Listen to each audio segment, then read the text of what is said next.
관광지인 그 상하이에 천이광장이라는 곳이 있습니다. 2014년 12월 31일 말일이 되었을 때 새해를 맞이하기 위해서 수많은 인파들이 그곳에 모여들었습니다. 우리나라도 해마다 이제 연말이 되어지면 보신각 종을 치면서 또 서로가 새해를 맞는 기쁨을 누리지 않습니까? 수많은 사람들이 운집하고 있었는데 그때 누군가 건물 꼭대기에서 돈을 뿌린 것입니다.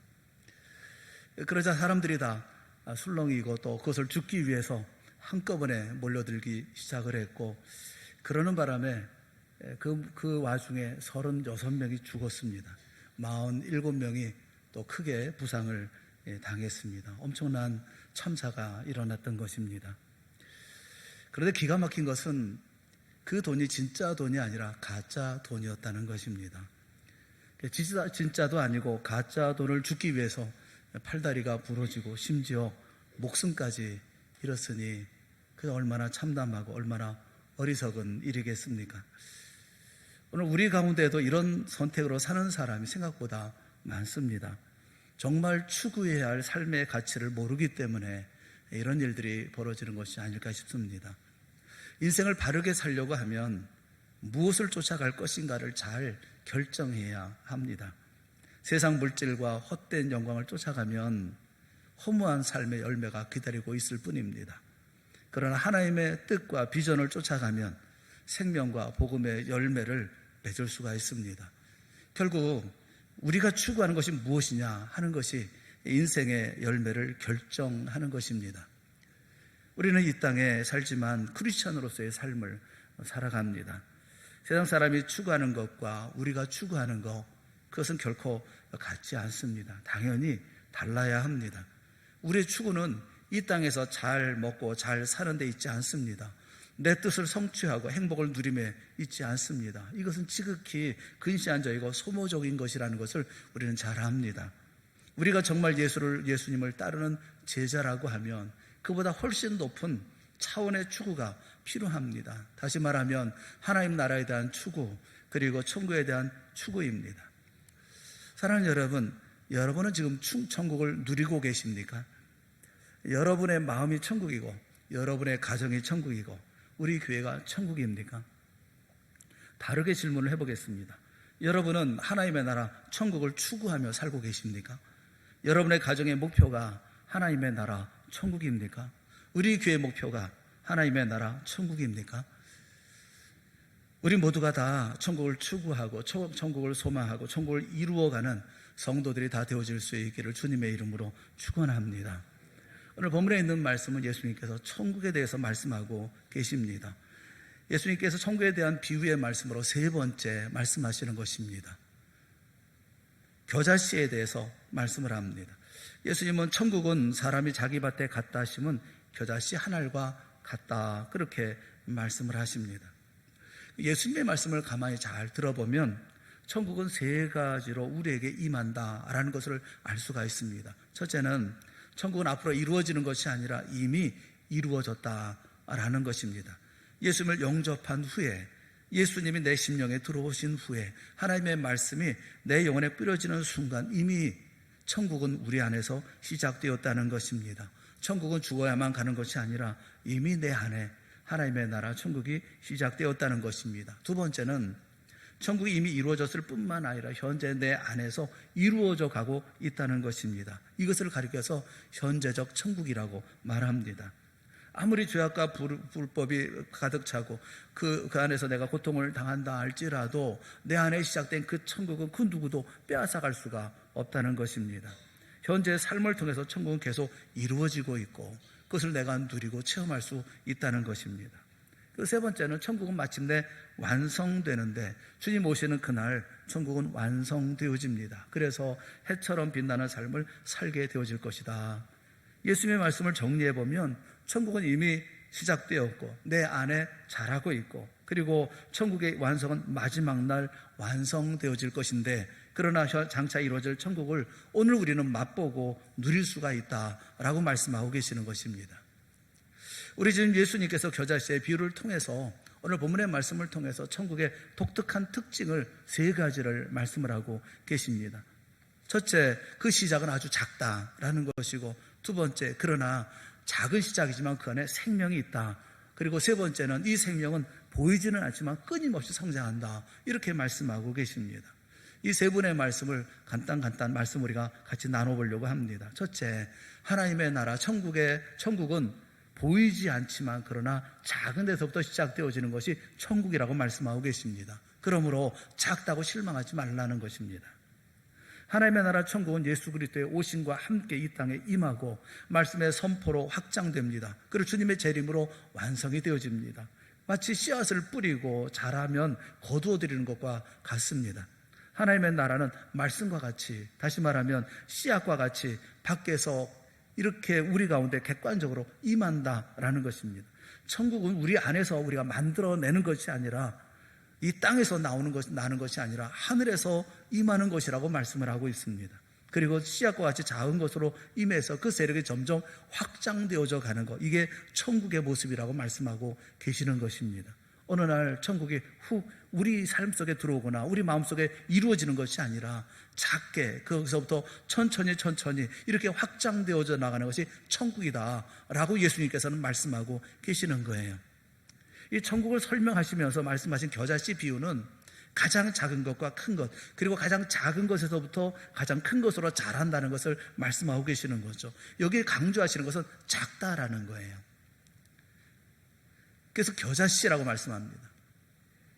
세상에는 겨자씨보다 더 작은 먼지 같은 씨앗도 있다고 그래요. 그 서양란의 일종인데 에비비 틱란과의 우란이라는 그런 난이 있다고 그럽니다. 그 씨앗은 세상에서 제일 작은 씨앗이라고 그래요. 얼마나 작은지 이 씨앗은 다 모아서 110만 개를 모아야 겨우 1g이 된다고 그러니까 먼지 같은 그런 씨앗인 것 같아요. 눈으로 보아도 더 작은 씨앗들이 있죠. 그런데 예수님 당시 팔레스타인 지방에서는 이 겨자씨가 가장 작은 씨앗이라고 얘기를 했다는 것입니다. 당시 가장 작은 것을 사람들이 얘기할 때 그 비유로 겨자씨를 들었다는 거예요.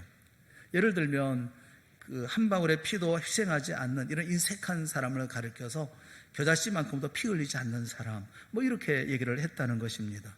또 까다로운 종교 의식, 옷걸음을 매고 푸는 것부터 시작해서 안식일에 행하는 것, 그 모든 것이 700여 가지나 되는 이런 까다로운 의식을 말할 때에도 겨자씨같이 까다롭다, 그렇게 말했다는 것입니다.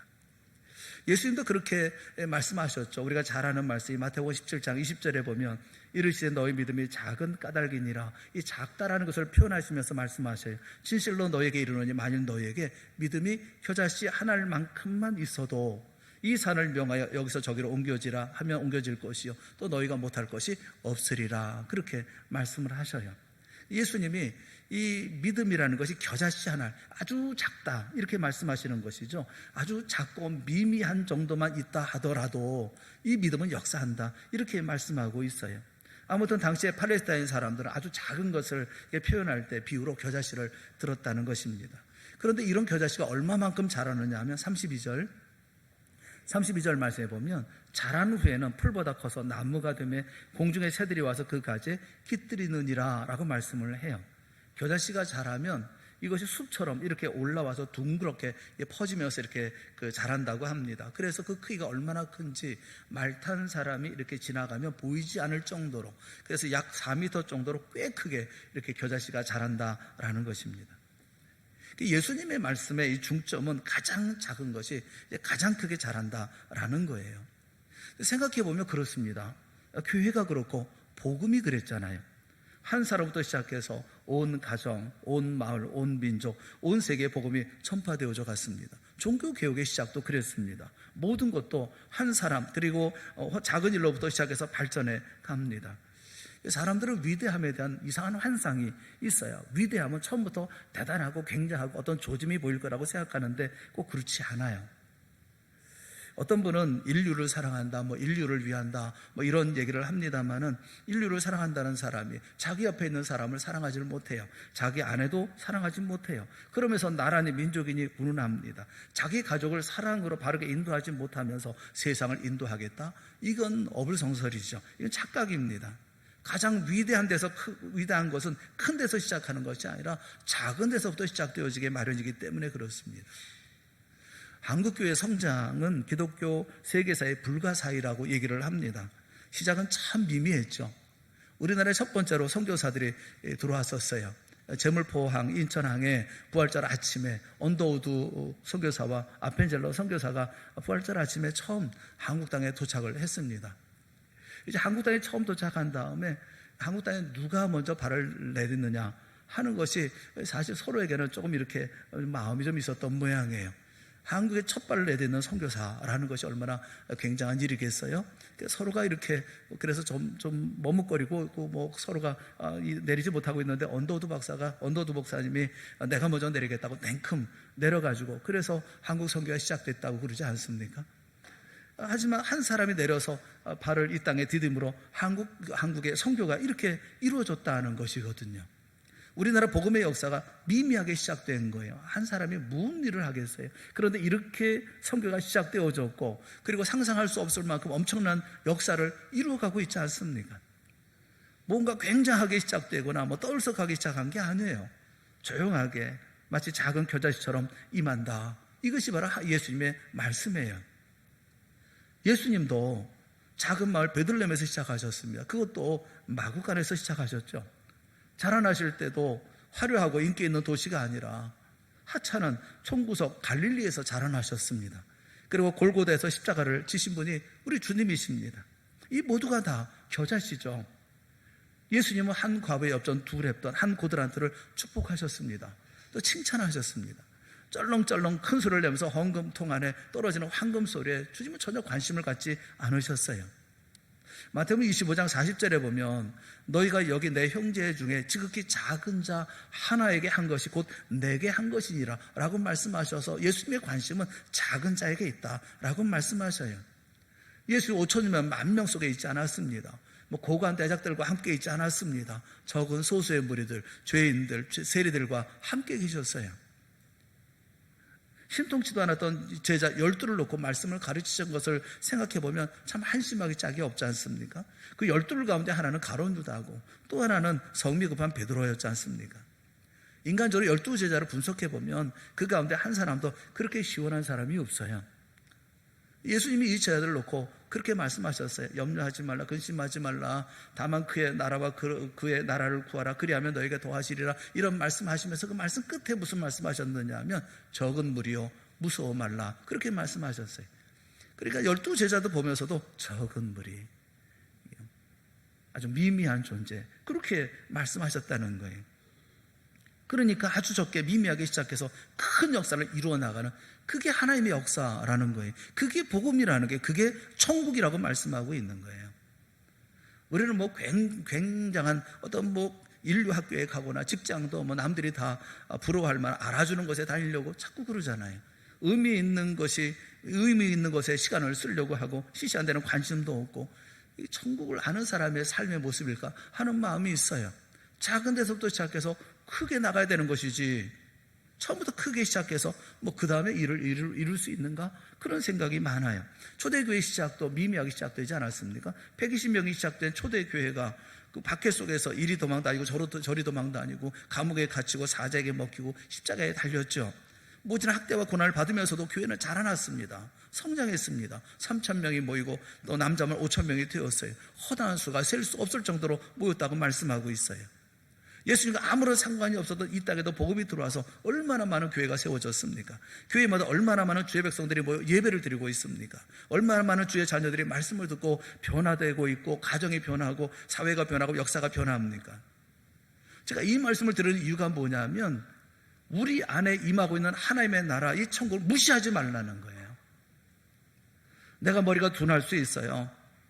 내가 가지고 있는 모든 것들이 약할 수 있습니다. 건강도 모자랄 수 있어요. 또 나 같은 여건을 가지고 있는 사람이 어떻게 하나님의 역사를 이룰 수 있을까 생각할 수 있습니다. 그런데 그렇지 않다는 거예요. 이렇게 시작되어지는 것이 하나님의 복음의 말씀이고 천국의 시작이라고 말씀하고 있는 거예요. 그 가운데 100배, 60배, 30배의 결실 있는 삶이 되어질 것이라고 말씀하고 계시는 거예요. 사랑하는 여러분, 그래서 보잘것없이 태어났다고 불평하지 마시라고요. 작은 일을 하고 있다고 탄식하거나 의기소침하지 마시라는 것입니다. 작은 일이 맡겨졌다고 무시하지도 말고 좌절하고 포기하지도 말라는 거예요. 하나님의 일은 언제나 작은 데서부터 시작된다고 말씀하고 계시는 거예요. 왜 굳이 겨자씨를 말씀하고 있느냐 하면 우리가 처해 있는 상황이 겨자씨 같다 할지라도 그 가운데 천국은 시작되어지고 있다고 말씀해주고 있는 거예요. 여러분이 어떤 상황이라 할지라도 여러분의 그 자리가 바로 천국이 시작되는 자리라는 사실을 꼭 믿으시기를 주님의 이름으로 축원합니다. 불평하지 말고 원망하지 말고 못한다고 손 내려놓고 있지 말고 포기하지 말고 우리가 그 가운데 시작되어야 한다는 것이 주님의 말씀이라고요. 거기서 시작되는 거야 라고 말씀하고 있다고요. 두 번째는 왜 작은 것을 주목하라고 말씀하느냐 하면 바로 그것이 생명이기 때문이다 라고 말씀하고 있어요. 모든 씨 중에 가장 작지만 그런데 그 씨에 생명이 있지 않느냐 그렇게 말씀하고 계시는 거예요. 여러분 우리 앞에 금덩어리 하나, 금덩어리 한 덩어리 하고 콩 한 줌이 있다고 얘기하자고요. 여러분 뭘 선택하시겠어요? 아니, 물어보나만 하지 금덩어리겠죠. 이게 돈으로 비교가 되겠어요? 같이 평가가 되지 않잖아요. 콩 한 줌하고 금덩어리 한 줌?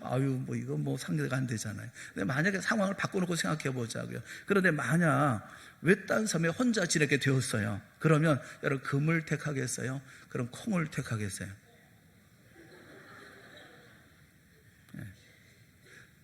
배가 파손해가지고 사람들이 무인도에 오르게 되었답니다. 이 이야기예요. 무인도에 오르게 되었습니다. 다행히 곡식을 가지고 이렇게 있어서 모두가 다 그럼 이것을 심어가지고 이제 곡식을 심어서 양식을 얻으면 되겠다. 여기서 굶어 죽진 않겠다. 이렇게 생각하고 열심히 이제 땅을 일구고 씨를 심었답니다. 그런데 문제가 생겼어요.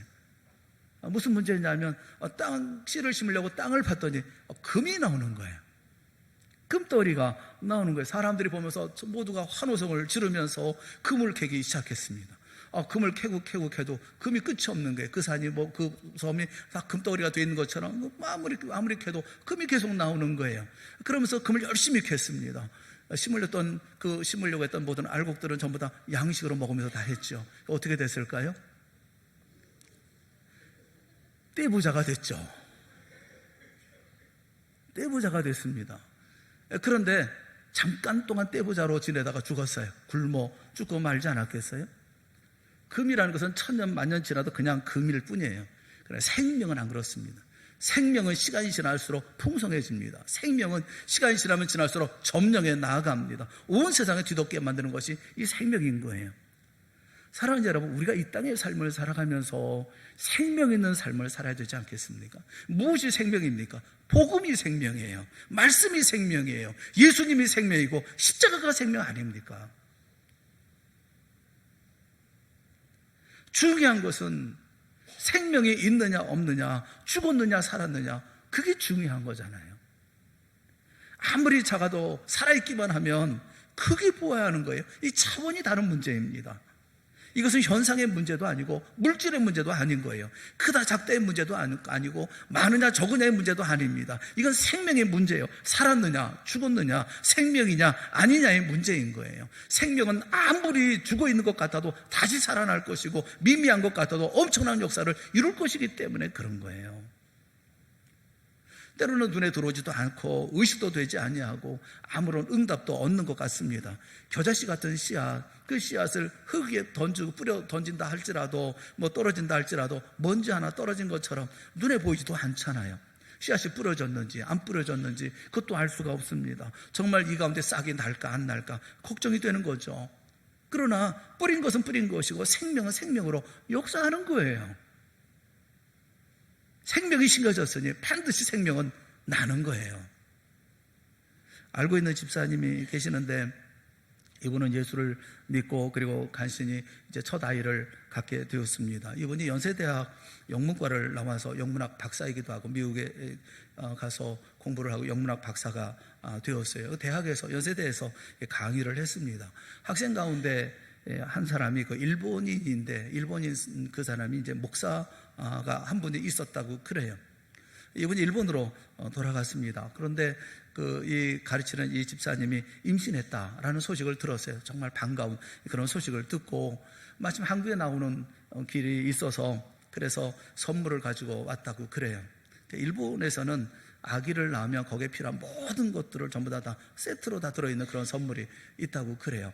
거기에는 뭐 옷이라든가 모자, 신발, 뭐 기저귀만 아니라 뭐 손싸개, 발싸개, 뭐 그 아이가 먹을 수 있는 모든 것들 전부 다, 그러니까 뭐 이거를 큰 상자처럼 낑낑 메고 이걸 가지고 왔다는 거예요. 그런데 문제가 있었습니다. 왜냐하면 그 집사님이 아이를 그만 사산한 거예요. 아이가 죽었던 것입니다. 그 목사님 그 사실도 모르고 그냥 그 선물을 싸가지고 왔던 거죠.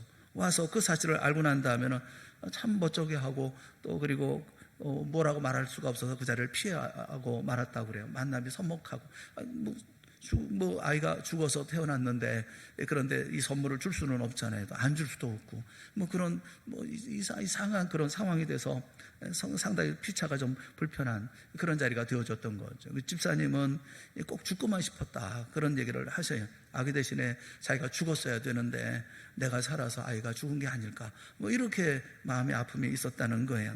너무 미안하고 일도 그만두고 그냥 하루 종일 눈물로 보내고 그냥 살고 싶은 생각이 하나도 없고, 주변에 있는 모든 사람들이 자신을 위로하는 그런 얘기를 해도 그래도 모든 사람이 그냥 원망스럽기만 하고, 하나님이 더 원망스럽고 그랬다는 거예요. 그냥 우울증에 걸린 것처럼 그렇게 삶을 살았다는 것입니다. 그런데 일본으로 돌아간 목사님이 얼마 있다가 장문의 메일을 보내왔다는 거예요. 메일을 보내왔는데 거의 한 3장 분량의 메일을 보내왔다는 것입니다. 메일 내용을 읽어보니까 그냥 위로의 말들이죠. 위로의 말들을 쭉 읽어 나갔는데 맨 마지막쯤에 깜짝 놀란 글이 있었다는 거예요. 보면서 목사님이 그 맨 마지막에 뭐라고 썼느냐 하면, 선생님 축하드립니다, 그렇게 썼다는 거예요. 자기 눈을 의심했다는 것입니다. 아니, 아이가 죽었는데, 첫 아이가 죽었는데, 그런데 목사라는 분이 그래, 그 선생님 축하드립니다 라고 얘기를 하니까, 그러니까 이게 의아하기도 하고 무슨 얘기인가 싶기도 하고 좀 그랬다는 거예요. 그런데 그 다음 이어지는 말들을 보면서 이 집사님이 펑펑 울었다는 겁니다. 이렇게 썼다는 거예요. 선생님 축하드립니다, 드디어 천국에 가족이 생겼군요. 어떤 말로, 당시에 누구 말로도 위로가 되지 않았었는데, 그런데 그 말 한마디에 자기 마음이 다 녹아버리고 말더라는 거예요.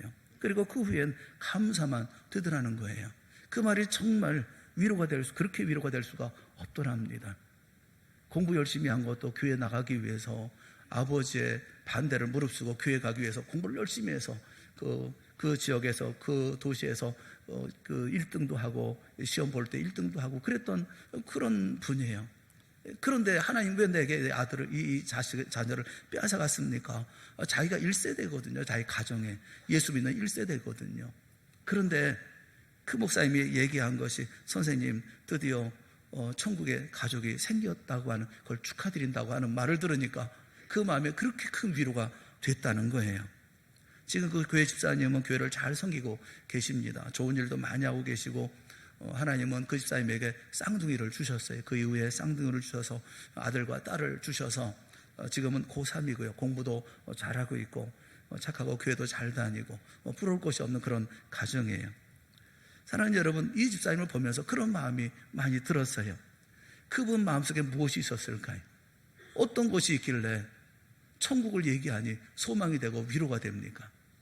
그 안에 생명이 들어있기 때문에 그렇잖아요. 생명의 복음이 심겨져 있었기 때문에 천국을 얘기하고 천국의 가족을 얘기하니까 그게 위로가 되고, 그게 감사가 되고, 그게 영원한 날에는 소망이 되어지고 오늘을 살아갈 수 있는 힘이 되잖아요. 생명이란 이런 거예요. 누가 내가 불행한 일, 어려운 일을 당했는데 축하합니다 라고 얘기하면 그 말 좋게 받아들일 사람이 누가 있겠어요? 그런데 이분에게는 이 말이 큰 위로가 되어죠. 누구의 말보다도 그의 마음에 모든 것들이 다 녹아지고, 이제는 천국에 가서 그 아이를 만날고, 어머님도 예수 믿고 돌아가셨는데 어머니가 먼저 만났겠구나 하는 그런 마음으로, 좋은 마음으로 인생의 삶을 살게 되어진, 이게 생명 있는 사람의 삶이 아니냐고요. 어느 시인의 말에 씨앗을 손에 들고 새소리를 들을 줄 알아야 된다, 그런 시가 있어요. 씨앗을 보면 손에 들고 새소리를 들을 줄 알아야 된다. 이것을 얘기하는 것은 이 시인이 아니에요. 예수님께서 이미 말씀하셨어요. 참 멋진 말 아니에요? 심어 놓으면 싹이 날 것이고, 그리고 자라면 새들이 올 거예요. 그래서 씨앗을 보면서 새소리를 듣는 거예요. 겨자씨를 보면서 새소리를 들었던 우리 예수님을 배워야 되지 않겠습니까?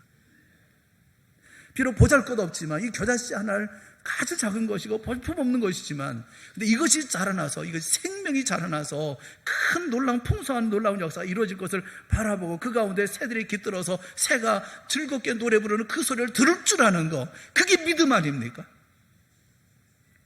오늘 내게 주어지는 상황들 속에서 절망하고 좌절하는 것이 아니라, 마침내 이 가운데 하나님의 놀라운 역사가 이루어질 것을 미리 보면서 감사하고 찬송할 수 있는 것, 그게 생명 있는 사람들의 삶이 아닙니까? 우리가 전한 복음에 아무런 반응이 없을 수도 있습니다. 그러나 마침내 이 모든 것들은 심겨졌으니 자라날 것이고, 자라나 역사가 바뀌어지는 놀라운 역사가 일어날 줄로 믿습니다. 왜냐하면 생명은 역사하는 것이기 때문에 그런 거예요. 사랑하는 여러분, 여러분 모두에게 이 생명에 대한 확신과 믿음과 그 안목이 있기를 주님의 이름으로 축원합니다. 생명은 자라고 풍성하게 자라는 거예요. 우리 안에 예수 그리스도의 생명이 심겨졌으면 우리의 삶을 통해서 하나님 틀림없이 영광을 거두십니다. 하나님 놀라운 역사를 이루십니다. 나는 그냥 쓰러져 없어져 가는 존재가 아닌 거예요. 포기하거나 좌절하거나 절망해서는 안 된다는 거예요. 마지막 한 가지는 성장이에요. 이 겨자씨는 끊임없이 성장한다는 것입니다. 그러므로 포기하지 말라는 거예요. 절망하지 말라는 거예요. 소망을 가지라는 거예요. 겨자씨는 소리 없이, 그러나 끊임없이 자라기 때문에 그렇습니다. 그처럼 천국은 끊임없이 자란다는 거예요. 천국은 어느 날 갑자기 이렇게 나타나거나 자라거나 훅 자라거나 이런 일은 없어요. 어떤 분은 보면 기가 막힌 하나님의 은사를 받는 경우가 있어요. 그러면 그분은 마치 자기가 천사라도 된 줄 아느냐, 그러는 분들이 계세요. 그렇지 않아요. 믿음은 그렇게 자라는 게 아니에요. 하나님의 말씀은 보이지 않게 계속 내 안에서 역사하고 계시는 거예요. 눈에 보이지는 않지만 끊임없이 변하고 성장하는 것입니다. 내가 알든 모르든 그 안에 자라나는 거예요. 사랑하는 여러분, 그래서 성장이 멈춰 있다고 생각되어지면 우리 자신을 돌아봐야 되는 것입니다. 내 안에 있는 복음의 역사는 계속 성장해야 되는 것이고, 교회도 자라나야 되는 것이고, 생명은 성장을 멈추지 않는 거예요. 하나님의 나라는 계속 확장되어지는 것입니다. 내 안에 천국은 계속 자라날 것이고, 우리 가정의 천국도 점점 자리를 넓혀가는 거예요. 교회도, 내가 머무는 곳에도 천국은 확장되어져야 합니다. 그게 맞습니다. 그게 옳습니다.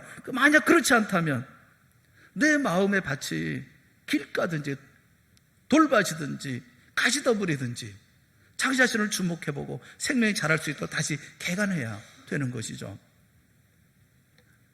여러분, 우리는 어제의 사람이 아니에요. 과거의 사람이 아닙니다. 오늘이 소중하고 우리는 앞으로 자라는 것이 훨씬 중요한 사람들이에요. 허물을 벗는 것처럼 날마다 옛사람과 과거를 벗어버리고 새롭게 태어나고, 또 독수리가 창공을 날아오르는 것처럼 날마다 하늘을 향해서 날개를 펼쳐야 될 사람들인 거예요. 과거에 우리가 무슨 죄를 지었다 할지라도, 무슨 허물이 있었다 할지라도, 무슨 상처가 있었다 할지라도 그것이 우리의 삶을 지배하는 일들이 되어서는 안 되는 거예요. 옷을 벗어버리는 것처럼, 허물을 벗어버리는 것처럼 한 켜 한 켜씩 벗어버리는 거예요. 과거엔 그것이 중요했죠. 그것이 우리의 옷이었고 우리의 전부였지만 벗어버리고 날마다 새롭게 변화되어지고 새롭게 자라나는 것이 우리에게 중요한 거예요. 이효령 교수님이 그런 얘기를 쓴 것을 보았어요. 우리말 가운데 보면 어제라는 말도 있고 오늘이라는 말도 순 우리말이랍니다. 어제도 우리말이고 오늘도 우리말이라는 거예요. 그런데 어찌된 일인지 내일이라는 말은 한자어라는 겁니다. 우리말 가운데 내일은 없대요. 내일이라는 말은 없대요. 내일이라는 말 자체가 한자에서 유래된 그런 말이잖아요. 왜 우리에게는 내일이라는 말이 없을까? 왜 우리에게는 내일이 없을까? 어제와 오늘밖에 없을까? 근데 그분이 그런 얘기를 하더라고요. 그런데 우리말에는 모래가 있고 글피가 있고 구글피가 있다는 거예요. 이거 순 우리말이에요. 모래라는 말, 글피라는 말, 구글피라는 말. 근데 이렇게 모래, 글피, 구글피라고 이렇게 얘기하는 민족은 우리 인류 역사 가운데 우리 민족밖에 없대요. 내일이라고 불려지는 않아요. 그런데 모래가 있고 글피가 있고 구글피가 있어요. 여러분, 미래라는 막연한 미래를 바라보면서 내일 하고 얘기하는 민족하고 우리는 내일이 아니라 그 다음날을 얘기하고 그 다음날을 얘기하고 그 다음날을 얘기하는 이 표를 가지고 있는, 우리는 굉장히 구체적이고 또 분명하고 또 그리고 미래를 향해서 정확하게 나아가는 민족이 우리 민족이라는 거예요. 그 말을 들어보니까 이 자부심이 생기더라고요. 우리는, 이 민족은요 어제 오늘에 머무는 게 아니에요. 모래, 글피, 그 글피를 향해서 나아가는 민족이 우리 민족이라고 얘기를 하더라고요. 그럼 그렇게 살아야 되잖아요. 오늘에는 모래를 살고 글피를 살고 그 글피를 살아야 되잖아요. 어제 어떻게 살았던 오늘 열심히 살아서, 그래서 내일이 아닌 모래에 하나님의 온전하심이 이루어지는 온전함이 이룰 것이고, 글피에 하나님의 거룩하심처럼 우리도 거룩해지는 놀라운 역사를 이루어 나가야 되지 않겠습니까? 눈에 보이지는 않지만 하루도 쉬지 않고 변화하고 성장해야 되는 거예요. 왜냐하면 생명이기 때문에요. 우리 안에 예수님의 생명이 있습니다. 우리 안에 예수님의 생명이 자라고 있습니다. 이 사실을 믿으시기를 주님의 이름으로 축원합니다. 보이지는 않지만, 느껴지지 않지만 끊임없이 꾸준히 자라나는 생명의 놀라운 역사가 마침내 천국의 큰 나무를 이룬다는 사실을 여러분 믿으시기를 주님의 이름으로 축원합니다. 변하지 않는다고 자신에 대해 실망하지 마세요. 눈에 띄는 변화가 없다고 단정짓지 마세요. 식물을 보세요. 낮에 태양을 흠뻑 받아서 그리고 밤에 조용히 자라나지 않습니까? 보이지 않지만 변함이 없는 것처럼 보여지지만 끊임없이 자라는 거예요. 주님께서 우리에게 주신 생명은 놀라운 능력이에요. 우리는 겨자씨로부터, 작고 작은 겨자씨로부터 시작해서, 그래서 신비하고 놀라운 그 능력이 이루어진다는 사실을 우리는 기억해야 합니다. 마침내 어느 사이엔가 우리 안에 천국은 큰 나무를 이루게 되어질 거예요. 어느 사이엔가 우리 가정에 천국의 풍성한 열매를 보게 되어질 것입니다. 그 크게 자란 나무에서 생명이 잉태하고 새들이 깃들이게 되어질 것입니다. 천국의 놀라운 역사가 이루어질 줄로 믿습니다. 복음의 생명, 그 놀라운 능력을 순간순간 새롭게 고백하고 그 능력 안에 변화되고 성장하는 놀라운 모습들을 믿고 바라고 누리며 살아가는 우리가 되어져야 되지 않겠습니까? 우리 안에 주님께서는 천국이라는 생명의 씨앗을 심어주었습니다. 그 천국은 우리 안에 이루어지고 있습니다. 사랑하는 여러분, 포기하지 마시고 오늘도 끊임없이 내게 주어진 모든 능력을 다해서 천국을 이루어 나갈 수 있기를 바랍니다. 여러분의 가정에 천국을 이루어갈 수 있기를 바랍니다. 우리 교회 안에도 천국이 이루어질 수 있기를 바랍니다. 이 땅에 천국, 하나님의 나라 확장되는 놀라운 역사가 바로 여러분을 통해서 이루어질 수 있기를 바랍니다. 천국에 대한 소망을 가지십시오. 천국에 대한 기대를 가지십시오. 천국에 대한 확신을 가지십시오. 우리는 반드시 이루어집니다. 왜냐하면 생명은 자라고 그 생명이 바로 우리 주님 예수 그리스도이기 때문에 그렇습니다. 자라는 놀라운 역사를 바라보고 오늘도 소망을 가지고 힘을 다하여 주 앞에 아름다운 믿음의 역사를 만들어가는 여러분과 우리 가정, 우리 동산교회, 우리 모두가 다 되어질 수 있기를 주님의 이름으로 축원합니다. 기도하겠습니다. 사랑하는 하나님 아버지, 은혜를 감사합니다. 우리에게 소망을 갖게 하시고 확신을 갖게 하여 주시옵시고 이제 지치지 않게 하여 주시옵시며 다시 일어나 주의 나라 만들어가는 저희가 되게 하여 주시옵소서. 우리의 심령 가운데 천국이 이루어질 줄 믿습니다. 내 가정 안에 천국이 이루어질 줄 믿습니다. 자라게 하시고 그리고 풍성하게 하시고 마침내 새들이 깃들일 만한 큰 나무가 되어져서 세상 많은 사람들을 변화시켜 나가는, 또 많은 사람들의 위로와 격려를 나누며 살아가는 우리가 되게 하여 주실 줄을 믿습니다. 이런 동산교회 되게 하여 주시옵소서. 예수님의 이름으로 기도드리옵나이다. 아멘.